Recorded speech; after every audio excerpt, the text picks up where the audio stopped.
இன்னும் 2 நாளில் புரட்டாசி மாதம் ஆரம்பிக்க போகுது. அதனால இன்றைக்கி நான்வெஜ் ஏதாவது செய்யலாம். ஏன்னா அதுக்கப்புறம் வீடு தொடச்சி விட்டுட்டோன்னா எந்த நான்வெஜ்ஜும் செய்யக்கூடாதுன்னு சொல்லிட்டு மண்டே அதுவுமா நான்வெஜ் ஏதாவது செய்யலான்னு சொல்லி ஃபிஷ் வாங்கிட்டு வந்திருந்தேன்.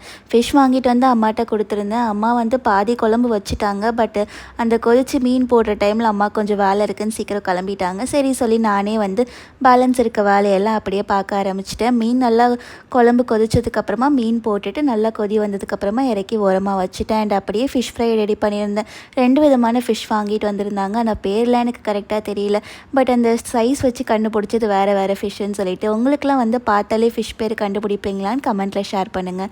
அண்ட் ஃபிஷ் ஃப்ரை பண்ணிவிட்டு அப்படியே ரைஸும் வடிச்சிட்டு அண்ட் மதியான வேலை எல்லாமே முடிஞ்சிருச்சு. அப்படியே நைட்டு லஞ்சுக்கு சப்பாத்தி பேக் பண்ணிக்கலான்னு சொல்லி மாவு பறித்து சப்பாத்தி ரெடி பண்ணிவிட்டேன். ஸோ லஞ்ச் அண்ட் டின்னர் ரெண்டுமே வந்து குயிக்காக பண்ணி முடிச்சிட்டேன். ரெடி பண்ணி முடிச்சதுக்கப்புறமா லஞ்ச் அப்படியே சாப்பிட்டுட்டு பொறுமையாக ஆஃபீஸ்க்கு ரெடி ஆகி ஆஃபீஸ்க்கு கிளம்பிட்டேன். தேங்க்யூ.